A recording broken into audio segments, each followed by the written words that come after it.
पूर्णमदम् पूर्णमदैव रूपमचलम् ज्ञानम् च दिव्याम्बरम्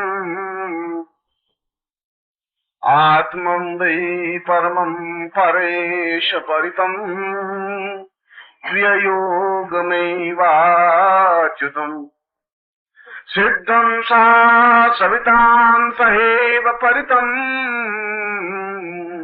गुञ्जन्ति मां दीर्घताम् व्यामोहं कर्तं परेश परितम् सिद्धाश्रमो वै नमः।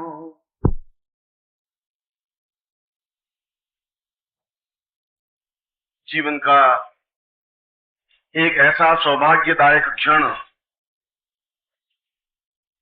जीवन का एक ऐसा समय जिसकी प्रतीक्षा देवता और मानव, ऋषि और गंधर्व सभी उस क्षण की प्रतीक्षा अपने जीवन में करते रहते हैं जब उन्हें अपने जीवन में उस विशिष्ट दीक्षा, जिसको क्रियायोग दीक्षा और जिसको सिद्धाश्रम दीक्षा कहा जाता है, वह दीक्षा उनके जीवन में प्राप्त हो और अपने ऊर्ध्वगामी प्रवृत्तियों से, ऊपर उठने वाली प्रवृत्तियों के माध्यम से वे सारे देश और संसार का नेतृत्व करते हुए, उनका मार्गदर्शन करते हुए, अपने पूर्वजों के पुण्य को काल के भाल पर लिखकर दुनिया को बताते हुए वे अपने जीवन के उस यश को प्राप्त करते हैं जो यश समस्त पूर्वजों के मुख को चमका देता है। ऐसे ही यश के आप भागी बने, मैं आपको आशीर्वाद देता हूं। वास्तव में ही मैंने पिछले 2-3 दिनों में क्रिया योग जैसे बहुत जटिल और अत्यंत ही संवेदनशील विषय को जितना भी सरलता से और आसानी सी भाषा से समझाने की कोशिश की गई, मैंने की। और मैंने आपको ये समझाया कि जीवन की 2 प्रवृत्तियां हैं, ऊर्ध्वगामी प्रवृत्तियां और अधोगामी प्रवृत्तियां। नाभि से नीचे की जितनी भी प्रवृत्तियां हैं वे सभी अधोगामी प्रवृत्तियां हैं, जिसके माध्यम से माया का निर्माण होता है। पुत्र होते हैं, पोते होते हैं, पत्नी, बंधु, बांधव, इन सबका संबंध नाभि से नीचे की प्रवृत्तियों का संचालन है। मगर नाभि से ऊपर के जितने भी चक्र हैं, नाभि से ऊपर जितनी भी प्रवृत्तियां हैं, उन प्रवृत्तियों को जागृत करना, उत्तेजित करना, उन प्रवृत्तियों को ऊपर उठाना, और जिसको ऊर्ध्वगामी प्रवृत्तियां कहते हैं, वे जीवन की पूर्णता की प्रतीक हैं। नाभि से नीचे की प्रवृत्तियां मृत्यु की ओर अग्रसर करती हैं, नाभि से ऊपर की ओर प्रवृत्तियां अमृत्यु की ओर अग्रसर करती हैं। नाभि से नीचे की प्रवृत्तियां आलोचना, अपयश, निंदा, प्रशंसा, मोह, व्यामोह, इन बाधाओं और इन विशेषताओं को जन्म देता है, और ऊर्ध्वगामी प्रवृत्तियां जीवन में पूर्णता देती है, सुख देता है, संतोष देता है, और जीवन के उन आयामों को स्पर्श करने की क्रिया करता है जिसको गुंजरण कहा जाता है।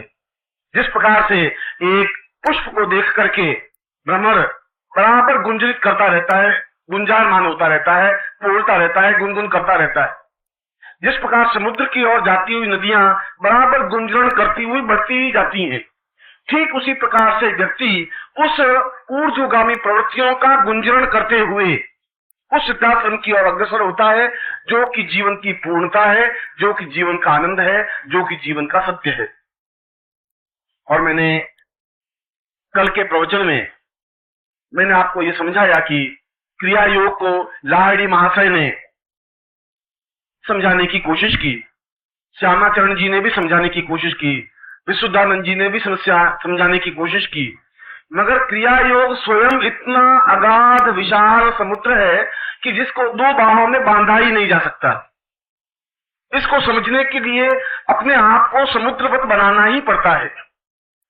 और मैंने यह समझाया कि किस प्रकार से व्यक्ति अपने जीवन में धारणा को स्थान दे और धारणा के बाद में गुंजरण क्रिया करते हुए, आज आपने शायद कल मैंने प्रवचन दिया था तो गुंजरण किया होगा, और यदि गुंजरण किया तो आपने केवल एक दिन गुंजरण किया है, और एक दिन गुंजरण से भी आपको एहसास हुआ होगा कि इससे एक मानसिक तृप्ति सी अनुभव होती है, एक ऐसा एहसास होता है कि कुछ है जो हमारे विजन में स्पष्ट नहीं है।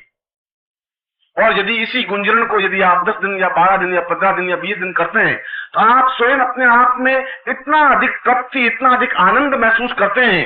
क्योंकि जीवन का आदमी सब कुछ प्रयत्न क्यों करता है, क्यों कमाता है, संतान पैदा क्यों करता है? इसलिए कि मुझे सुख मिले, इसलिए कि मुझे आनंद मिले, और उस सुख और उस आनंद की प्राप्ति के लिए अधोगामी प्रवृत्तियों की ओर बढ़ता जाता है।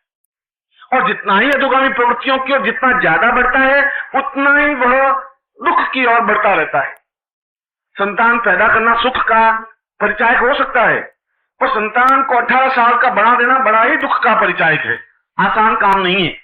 बहुत ही परेशानियां, दुख, कष्ट, और उसके बाद भी उससे अगर सुख मिले यह कोई जरूरी नहीं है। और यदि सुख मिल भी जाए तो सुख अपने आप में आनंद नहीं दे सकता। सुख बिल्कुल दूसरी चीज है, आनंद बिल्कुल दूसरी चीज है। ये पंखा चल रहा है तो मुझे सुख तो मिलता है, आनंद नहीं दे सकता। अगर मैं मेंटल टेंशन में हूं तो एसी लगा हुआ हो, एयर कंडीशन लगा हुआ हो, नौकर चाकर हो, ये सब कुछ बेकार है, पर सुख अपने आप में बहुत डिस्टर्ब है, बहुत मेंटली परेशान है, पर सुख क्या काम का? यदि आदमी बीमार है, असक्त है, हार्ट का मरीज है, अगर उसको दिल का रोग लग गया है तो उसको चाहे महल हो चाहे मकान हो, कहां सुख देंगे? उसको आनंद नहीं दे सकते। आनंद की जो प्रवृत्ति है, सच्चिदानंद जो स्वरूप है जीवन का, जिसको सत चित्त और आनंद कहते हैं, वह आनंद तो अपने जीवन की ऊर्ध्वगामी प्रवृत्तियों के माध्यम से ही बनता है। और इसीलिए मैंने कल बहुत आसान विधि से गुंजरण क्रिया के माध्यम से आप ध्यान की अवस्था में पहुंच सके। ध्यान जहां अपने आप को, अपना ज्ञान नहीं रहे, हम थॉटलेस माइंड बना सके, हम अपने आप में नहीं रह सके और पूरी तरह से अपने आप में डूब जाएं। बाइबल में एक स्थान पे ईसा ने कहा है कि जीवन की सफलता इस बात में है कि हम अपने आप में डूब जाएं, और तुम अपने आप में डूब करके समाप्त हो जाओ, यह जीवन की पूर्णता है। मगर जो ईसा ने कहा उसका बिल्कुल विपरीत उनके अनुयायियों ने किया। ईसा ने कहा तुम अपने आप में अंदर डूबो, उन्होंने बाहर प्रदर्शन करने में ही गौरव समझा। उन्होंने बनियान पहनी, टाई पहनी, कोट पहना, 3 पीस पहना, जैकेट पहनी, ऊपर लिपस्टिक लगाई, उस पोता, नीचे पैंट, उसके ऊपर और उसके ऊपर और, उतना ज्यादा उन्होंने कहा अंदर घुसो, उन्होंने बाहर ही अपना प्रदर्शन करना शुरू कर दिया। महावीर स्वामी ने कहा तुम क्या करो, उन बनियों ने उतना ही ज्यादा धन संचय करना शुरू कर दिया।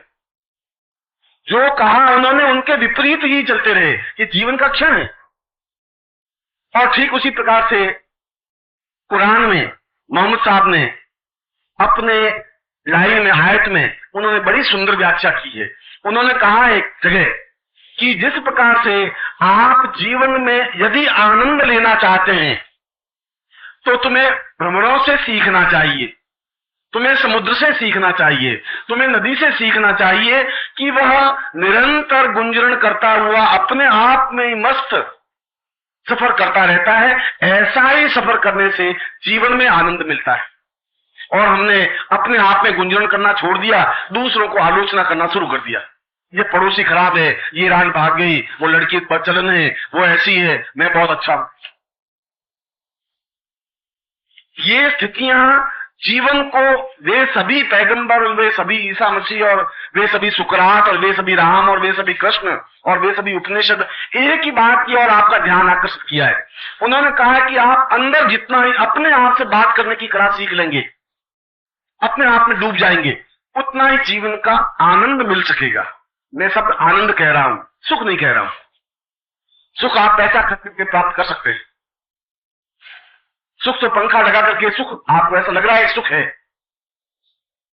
मगर जब पंखा आएगा तो फिर बिजली का बिल आएगा, जब बिजली का बिल आएगा तो मीटर रॉन्ग चलता रह जाएगा, मीटर सीधा होगा तो फिर उसके लड़ाई झगड़े हो जाएंगे, बिजली वाला आपको बिल लगा देगा तो पंखे की जगह दूसरा पंखा लगाना पड़ेगा।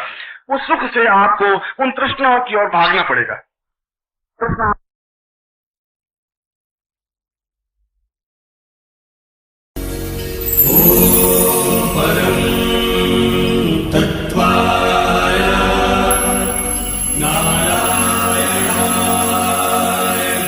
Yo